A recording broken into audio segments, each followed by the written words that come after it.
A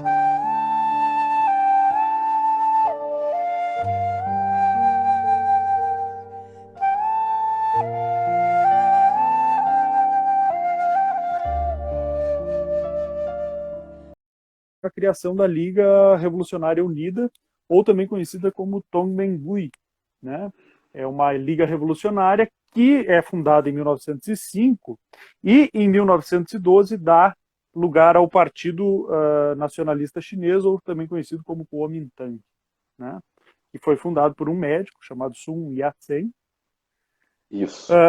E aí nós temos o fim do período dinástico. É importante lembrar que o último imperador Qin, ou Manchu, né, ele até tenta, em 1906, uma nova constituição na China, tentando fazer com que o que aconteceu com o absolutismo, de maneira geral, né, a tentativa de flexibilizar. Isso tinha acontecido na Inglaterra, por exemplo, né, com a criação do parlamento, e o parlamento podendo interferir nas políticas do império, do rei, e na China tenta-se fazer isso, né, na tentativa de descentralizar o poder.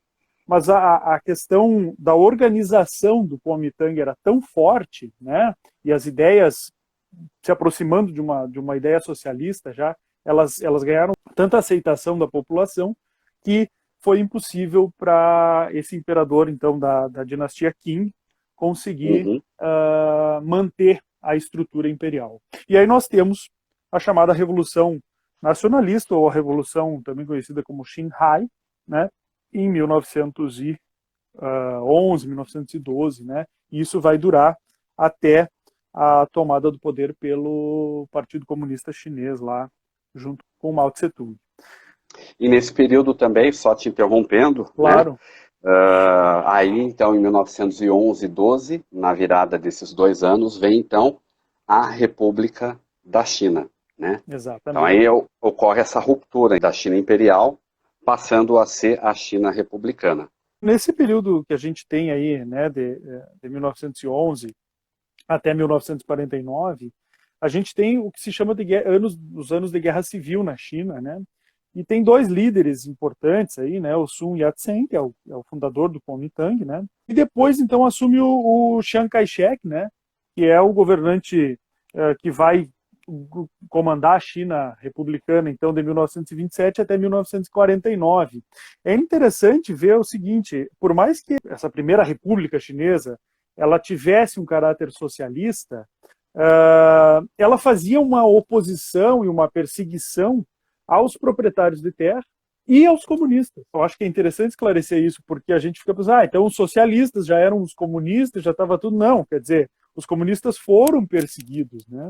Inclusive a fundação do Partido Comunista, ela é de 1921, claro que uma influência direta da União Soviética, né? A Revolução de 17. Então, os comunistas eles vão ser perseguidos até 49 lá na China. Não é um processo simples, né? Socialistas e comunistas tomaram, fizeram a república e está tudo feito, né? Tem essa separação que é bastante importante. E aí, dentro disso tudo, a gente vai ter essa primeira república como um processo de falta de desenvolvimento, né? E quem se aproveita desse processo é justamente o Partido Comunista, liderados aí então pelo Mao Tse-tung, né? E aí nós vamos ter a grande marcha do Mao Tse-tung, né? Aglomerando então um grande exército, que culmina na Revolução Comunista de 1949, onde aí a China deixa de ser uma república socialista, mais ou menos, passando a ser então uma república comunista, né? Buscando os moldes do que foi a União Soviética a partir de 1917. Aqui, então, num primeiro momento, a China, então, ela olhava para a União Soviética enquanto organização política, é isso? Isso, tu lembra que nós tínhamos levantado essa questão até, né, quando a gente estava tratando do tema. E aí eu fui atrás um pouco disso, porque não é a minha especialidade, mas o que o maoísmo tem de comunismo soviético, né, ou de stalinismo, ou de leninismo, né? E aí a gente vai ver que o Mao Tse-tung ele vai na linha do que o Lenin, né, do marxismo-leninismo pregava na União Soviética, contrariando basicamente aquilo que o Trotsky colocava, né? E aí a gente teria uma discussão teórica acerca dos teóricos do marxismo, né? Até indico para quem quiser depois uma live que eu fiz com o professor Pedro, falando exatamente sobre essas questões mais pontuais da filosofia marxista, né? Falando mais do Marx e tal. Mas assim, sem entrar muito em teoria, existe uma diferença. O Trotsky acreditava que precisava ter uma sociedade já industrializada, ou então industrializar essa sociedade para poder passar por um processo de revolução, né, marxista. O Mao Tse-tung vai pensar mais ou menos da mesma maneira que o Lenin, né, no sentido de que ele pensa em aproveitar o campesinato, né? Os camponeses, que eram a imensa maioria da China naquele momento, deveriam ser colocados, então, como atores nesse processo revolucionário, né? Então essa é uma diferença um pouco interessante de entender, é claro que ela pode ser aprofundada, né? A marca forte da evidência disso é que em 1949 o Mao Tse-tung, a China, ela cria um acordo, né? Assina um tratado de amizade, aliança e ajuda com a União Soviética.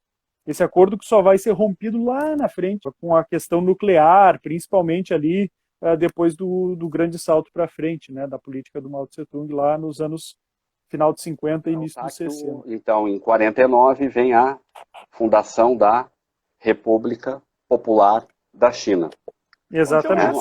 Essa República Popular da China, na realidade, ela passa a ser também conhecida como Era Mao Tse-tung, né, a Era Mao, que vai de 1949, quando ele assume o poder, até 1976, quando o Mao Tse-tung morre. Isso não quer dizer que o Mao Tse-tung não tenha tido problemas políticos, né, ou mesmo grupos de oposição dentro da estrutura lá. O Mao assume, então, já impondo algumas reformas, né, que vai se chamar tradicionalmente, então, de reformas comunistas, né.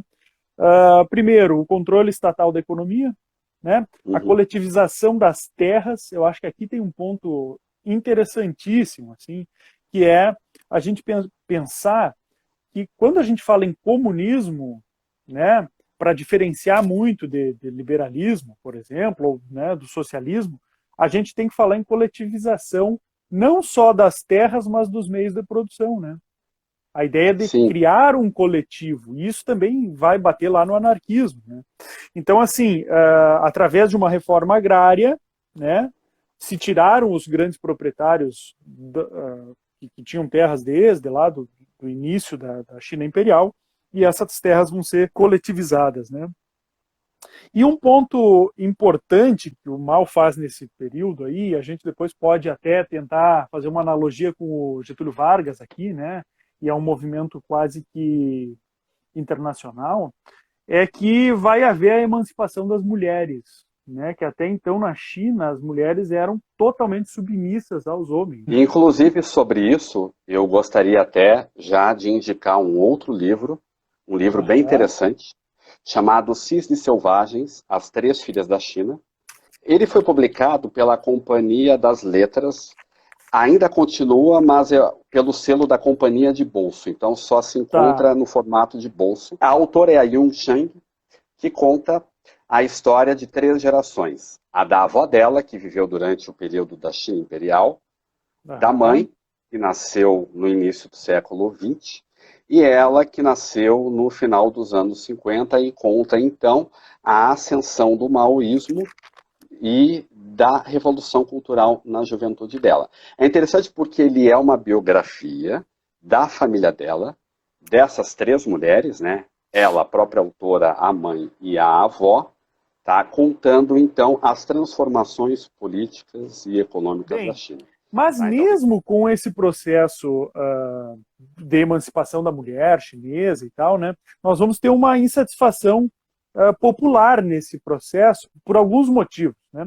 O primeiro é que tu mexer na estrutura agrária não é uma coisa muito simples. Primeiro pelos proprietários rurais, mas também pelo padrão de vida que se seguia até aquele momento, né? Eu diria mais, até pela Ah, organização socioeconômica também, né? Que exato, existia já toda uma estrutura, né, territorial e política.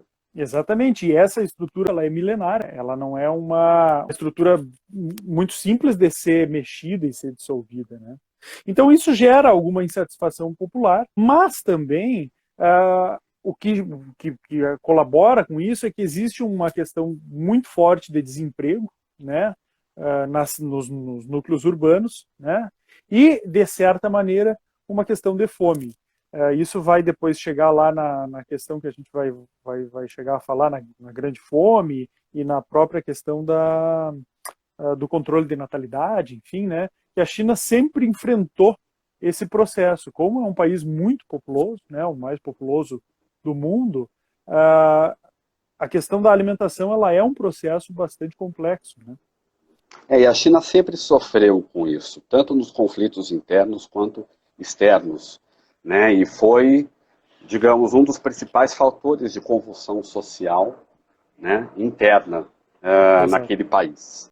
Então, contando com o apoio da União Soviética, a China vai, em 1950, anexar o Tibete. Onde estavam as últimas tropas do Kuomintang, né? Além Exato, do Tibete, as províncias de Yunnan e Xinjiang, né? Eram exato, os três lugares onde o Kuomintang ainda marcava presença.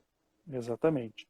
Então, no início da década de 50, o Mao Tse-tung, né, com essas políticas, consegue acabar com essa influência do Kuomintang. E aí nós vamos ter também, dentro desse início da década de 50, um outro conflito que é externo, mas que a China vai apoiar, que é a Guerra das Coreias, né? A Guerra das Coreias, Uhum. que é um conflito quase não resolvido até hoje, né? Ainda existe essa pendenga, por mais que já tenham alguns acordos e tal, né? E a China ela vai ser aliada, então, da Coreia do Norte, né?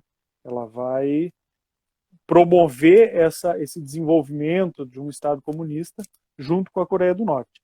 Mas eu acho que é importante também a gente perceber que a gente não pode confundir, né, a Coreia do Norte com a China, porque são políticas um pouquinho diferentes. Apesar de terem características próximas, similares, né, tem outras que não são Sim. tão similares assim. Então, teria que fazer um panorama, de repente, para poder comparar. E aí a gente chega a 1958 com o grande salto adiante, ou o grande salto para frente, né? Que é uma É, política do Mao Tse-tung na tentativa de modernizar o país e a economia da China através desse programa. só complementando, Claro, nesse claro. período já do grande salto para frente, ou do grande salto adiante, que houve, né, que na minha interpretação foi um dos estopins, assim, por fracasso desse projeto, que foi o encorajamento do crescimento da população, né? A população da China, ela passou de 550 Exatamente. milhões para 900 milhões. E a modernização já era voltada para indústria já, né? O Mao Tse-tung, ele já tinha esse objetivo da implantação industrial na China. A ideia de modernizar a economia justamente nessa perspectiva. Então aqui a gente tem uma mudança de perspectiva do próprio maoísmo, né? Que começa lá no início, então, em 1949, com uma tentativa de criar um Estado baseado no campesinato, e aqui já a tentativa de inverter essa ideia, né? Olha, nós temos que deixar de ser um país totalmente agrícola e temos que desenvolver a nossa indústria. Tem um artigo de um professor da UFRJ, da Federal do Rio de Janeiro, está disponível online, chamado Chang Sheng. Tem um artigo que fala exatamente isso, é o grande salto para frente. É um artigo que trata sobre esse processo, é um artigo curto, assim, e interessante porque ele dá uma certa profundidade para o assunto. Mas, assim, esse grande salto para frente, ele vai ser muito criticado porque, a princípio, não deu certo. Mas ele vai dar errado por alguns motivos. Primeiro, por falta de planejamento, né? Como a China é um país continental, né, é gigantesco, então com várias etnias habitando ali. Vamos ter uma falta de planejamento nesse processo. A resistência do campesinato, de novo, né, por mais que existissem políticas, né, para esse campesinato e para esse programa de industrialização, as pessoas que viviam no campo não queriam mudar o seu modo de vida, né? Então tem uma resistência muito forte do campesinato, além de vários erros políticos, né? E aí a gente pode traçar erros entre as principais lideranças do Partido Comunista, né? Como a gente estava falando antes, o Mao Tse-tung não é uma figura, ele é durante um tempo, mas ele não é uma figura unânime dentro do partido, né? O Partido Comunista Não. Chinês. O que é válido falar também é que, em relação ao grande salto adiante, é que não havia um conhecimento tecnológico para a implantação de um parque industrial. Tanto que o Mao Tse-tung utilizou a mão de obra rural, ele forçou até uma migração do campo para a cidade e colocou camponeses para trabalhar na produção de ferro, na produção... Então, quer dizer, e sem o mínimo de conhecimento tecnológico, então, realmente, não tinha como atingir esse objetivo, né? Então, esse foi também um dos motivos, assim, para o fracasso, não é, do grande salto adiante. E também tem aquela questão muito visível, assim, nesse processo, que é a divisão de toda a China em comunas, né? Onde cada comuna tinha em torno de 5.000 famílias, e essas comunas, então, tinham que funcionar de acordo com aquilo que o partido estava determinando, né? Então tinha fiscalização, tudo isso, né? E isso realmente impacta no campesinato chinês, né? Consequência disso tudo, dessa política que desanda na realidade, né, que não funciona, a gente vai ter um processo de fome, né, e de depressão econômica, né? Esse vai ser o resultado do grande salto para frente, né? E junto com isso, com estimativas de que mais ou menos 45 milhões de pessoas morreram de fome, né? Foi algo assim assustador, né? Na história da China. E isso acabou então gerando dúvidas dentro do próprio Partido Comunista Chinês a respeito da liderança do Mao Tse-tung, né? Exatamente, né? E isso vai fazer com que se crie uma cisão no Partido Comunista Chinês a partir de 1962, né? Onde a gente vai ter duas facções. Uma facção que vai ser radical, e ela é uma facção maoísta, né? Que vai estar praticamente isolada dentro do partido, né? E nós vamos ter uma facção mais moderada, né? Que é uma facção revisionista. E essa, de certa maneira, ela até é elogiada, né? Até pelo próprio artigo esse que eu falava do professor da UFRJ, porque, na realidade, esse revisionismo tentava tirar aquela ideia do culto à personalidade do Mao Tse-tung, né? E fazer com que se buscasse uma interpretação maior das correntes filosóficas ou de pensamento dentro dessa perspectiva comunista, né? Então era a ideia de ampliar um pouco esse processo, né? Tanto é que a China culmina hoje com um político praticamente liberal à frente do governo chinês, né? A gente vai pensar assim, então nesse processo aí, a China também rompe com a União Soviética, tá? Aí a gente tem um rompimento por uma questão nuclear, basicamente, né? Uma briga em torno dessa questão nuclear, e aí nós temos o rompimento da China com a União Soviética. Eu acho que antes alguém tinha falado ali, não sei se não me engano foi o Pedro que falou, que a questão da Guerra Fria ela é marcada também por essa perspectiva. A gente olha para o mundo e diz, o mundo era Estados Unidos e União Soviética durante a Guerra Fria. Mas a China não é parte da União Soviética durante a Guerra Fria, principalmente na década de 60. Né? Ela tem políticas que não estão alinhadas com a União Soviética. Então, essa polarização, eu acho que em termos de ciência, no sentido de quem faz análise política ou econômica, ela não pode ser levada a cabo no sentido de polarizar totalmente, né? A gente tem que olhar essas perspectivas. Bem, o conflito passa a ser aberto entre essas duas facções a partir de 66, e aí o Mao Tse-tung cria uma política para tentar abafar isso e reafirmar, né, a figura dele, que é a chamada Revolução Cultural Chinesa, né, Sérgio? Sim, a famosa Revolução Cultural, né, que foi uma campanha política ideológica, né, para neutralização da oposição interna, né, do Partido Comunista Chinês, e que depois isso se estendeu no âmbito privado da sociedade chinesa, né? E eu queria destacar aí dois fenômenos político-culturais que foram marcantes nesse período da história da China, que foi a criação da Guarda Vermelha e o recrutamento de jovens, não é, camponeses, sobretudo, para se organizarem nos comitês revolucionários, com métodos violentos, não é, cujo alvo eram todos aqueles considerados suspeitos ou que não tinham um pensamento alinhado com a política do Mao Tse-tung, ou até mesmo aqueles que eram acusados de alinhamento com a União Soviética, né, já que a China já tinha a relação com a União Soviética estremecida. Então, muitos foram perseguidos, funcionários burocratas e, sobretudo, intelectuais. E nesse tempo também ocorreu o fechamento das universidades chinesas. E outro processo também foi a produção e a distribuição do livrinho vermelho do Mao. Isso. Né? Que eram citações dele que exaltavam a ideologia do maoísmo e o culto à personalidade. Esse culto à personalidade dele. Uhum. Ele é interessante. Culto à personalidade não é uma característica teórica do marxismo ou do comunismo, né? Ela é bom ressaltar isso. Ela é uma característica teórica do maoísmo e do stalinismo, tá? E aí isso vai ser adotado na Coreia do Norte, de certa maneira em Cuba com o Fidel Castro. Que é esse culto a essa personalidade que beira quase que um fascismo, né? Se a gente for ver ideologicamente o que o Mussolini pregava na Itália, né?